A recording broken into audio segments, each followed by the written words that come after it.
Hello. In this video, we're going to talk about using the law of cosines. Previously, we've discussed the law of sines, which is featured up here.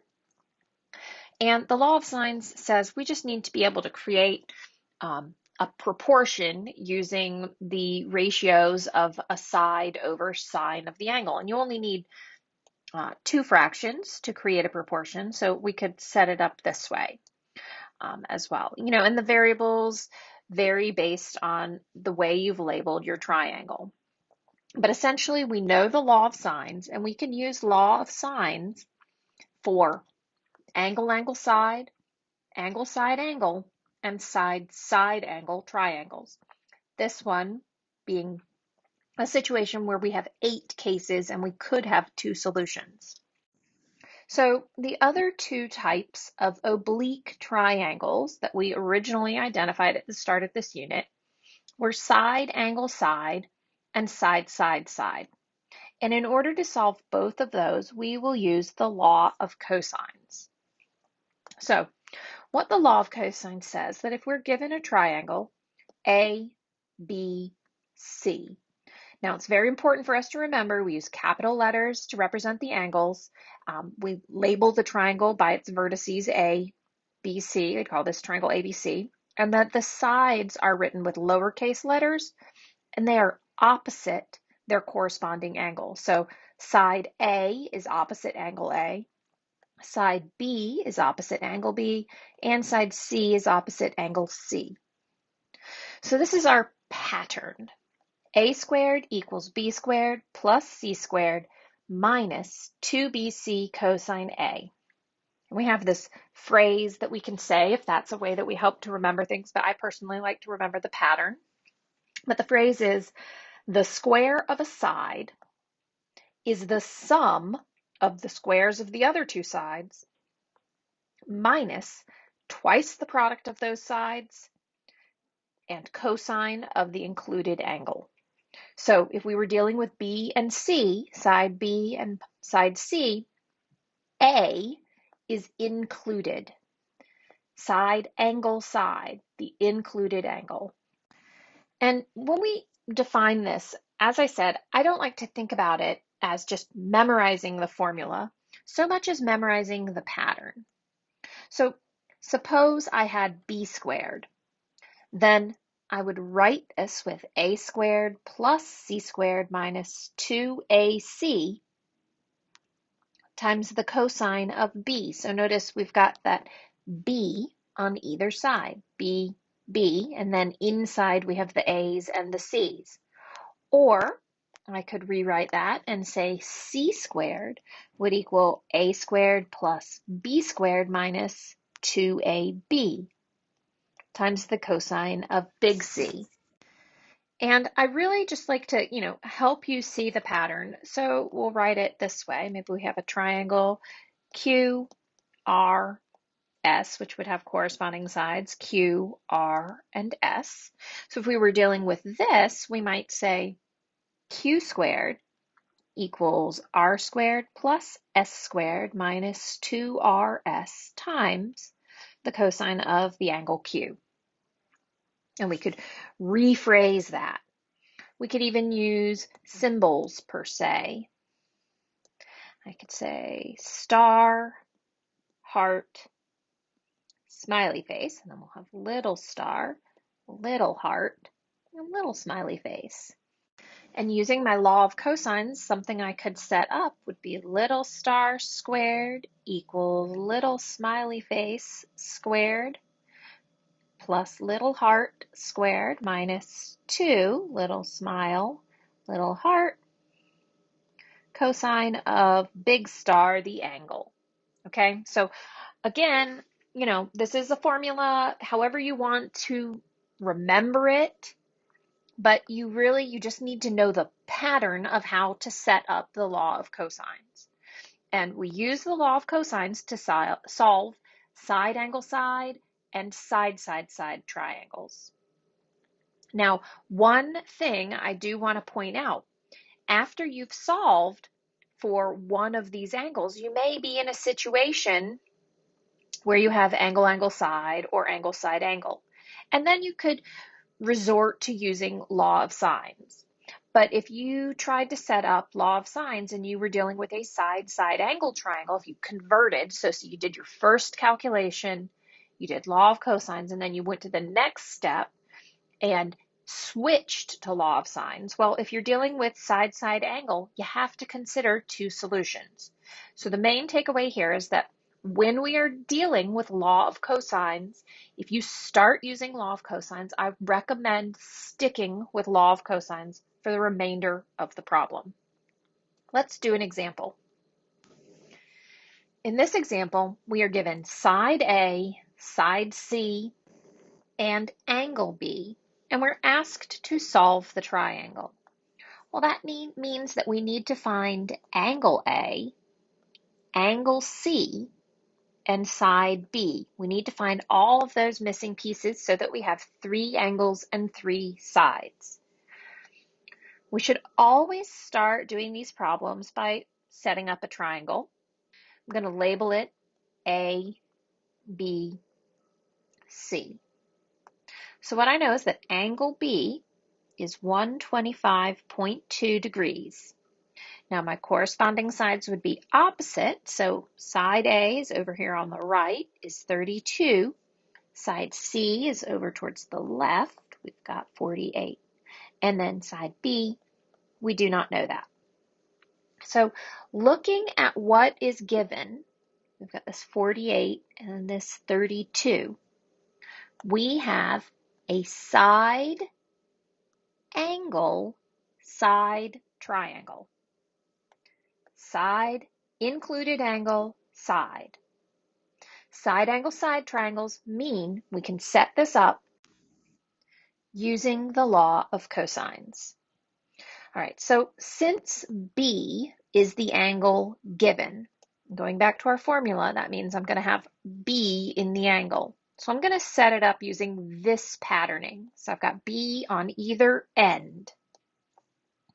So when I write out the law of cosines, I'm going to say B squared equals A squared plus C squared minus 2 times A times C times the cosine of B. Again, the reason I chose that patterning was because I have angle B. So I'm going to put my little b on the left and then use A and C for all of those other values. So that would be my setup. And that's the same as writing B equals the square root of all of this quantity, A squared plus C squared minus 2AC times the cosine of B. Now, normally we put a plus or minus in front of the square root when we use a square root to solve, but we are not going to get a negative side length measure, so we can leave that plus or minus off. Essentially now all I need to do are to plug my A, C values in and the angle B. So this gives me that little b, the side B, is equal to the square root of 32 squared plus 48 squared minus 2 times 32 times 48 times the cosine of angle 125.2. And when you type this into your calculator, because this angle is in degree measure, you need to make sure your calculator is in degree mode. I would encourage you to type this into your calculator in 2 steps. So type this entire line, hit enter, and then do second square root, do the square root of that answer. So again, repeating, since I can't show you my calculator on my iPad, type this in and then square root whatever that solution is. So square root of the answer. And the value that gives us is that B is the square root of 5098.8000075.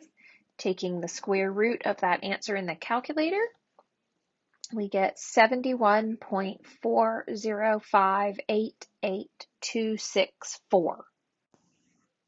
And the calculator is storing digits beyond this. So when I write this on my paper, I will round. If I was rounding, pay attention to whatever the computer is asking you to round to. I would probably round this to 2 decimal places if I was just doing the calculation, and I would have 71.41. That is the length, the side length of side B.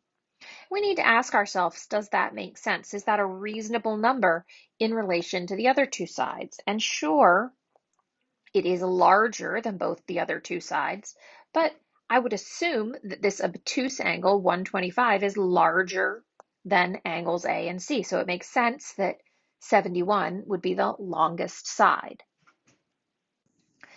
On that note, I would like to point out I did not draw this triangle to scale because 125.2 is an obtuse angle. So I might have drawn it with an obtuse angle to help in my calculations, but it's not necessary.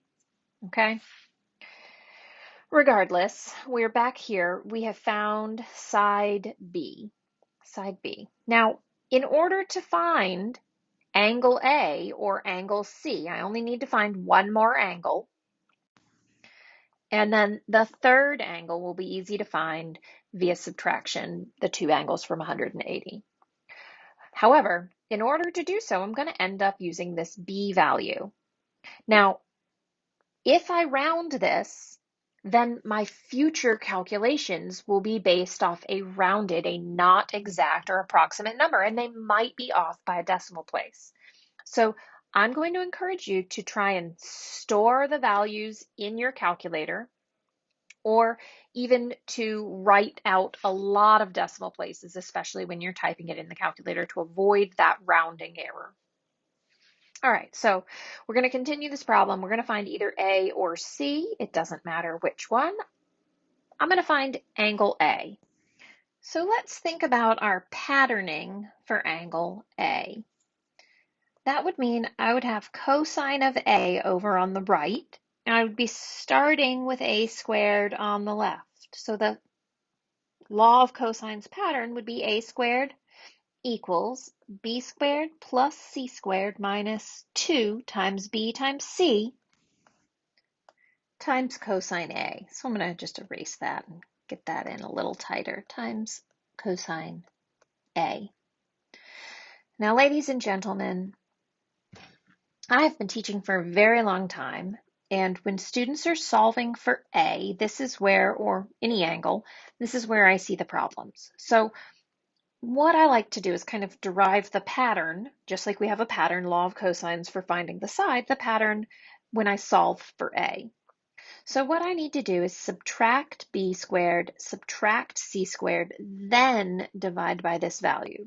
So one thing I find, students find this entire coefficient value first, and that is not correct. So if I were solving, I would say A squared minus B squared minus C squared is negative 2BC times the cosine of A. Now I would divide on both sides by negative 2BC. A squared minus B squared minus C squared divided by negative 2BC equals cosine of A. So now I'm solving for this A. And in order to get cosine to the other side, we're going to use an inverse operation. So I'll say cosine inverse equals A squared minus B squared minus C squared, all divided by negative 2BC. That is equal to angle A. And since the inverse, the range of inverse cosine is between 0 and pi, or 0 and 180, we don't have to use that logic where we think about a second angle for law of cosines. All right, so this is my patterning. You can remember that first pattern, you can derive this. I have just found that my students have more success not making an error, not when they're typing this into their calculator, when it's in this form.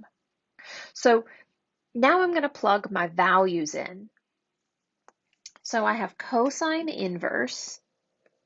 A is 32, so 32 squared, minus my B value I just found was 71 point, we said 41 on our paper, but I'm going to use more decimals, so 40588,264 squared minus 48 squared, all over -2 times 71.40588,264 times 48. That's going to equal my A value. Now, of course, it's a little unwieldy to deal with this very large decimal value. So you can figure out the practice of using the answer key, second answer, above the negative button on your calculator, or you can store a value. So once you had gotten this value up here for B, your calculator has an option where it says stow, and it gives you a little arrow, store. That's what that means. So I could store this, and I could say that answer, store, and then type in the letter B because I want to call it B. Now your calculator is only going to type a capital letter, and you have to remember that that B is representing side B. But you could use that, and then that would help you to only have to type B or the answer button here.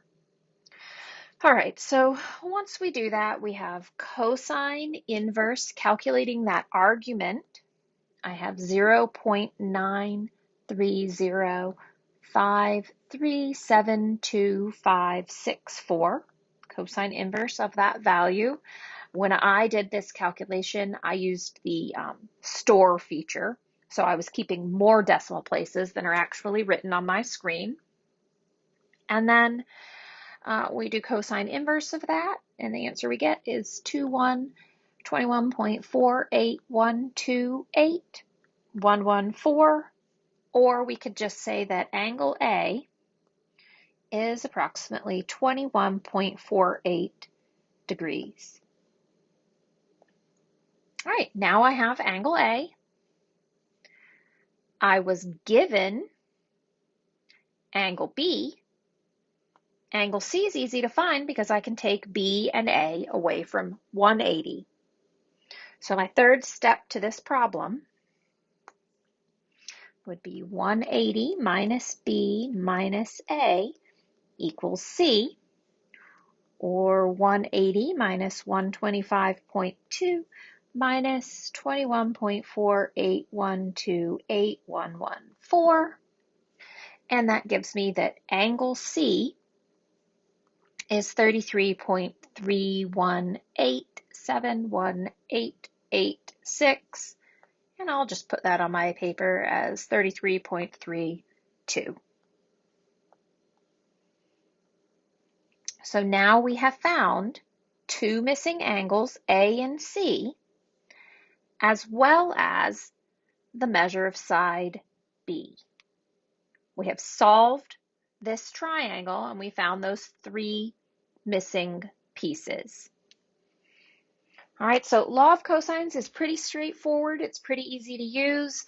The errors that I see students run into when they're dealing with law of cosines is typing it into the calculator correctly.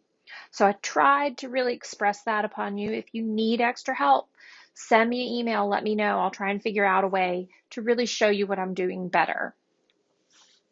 Good luck.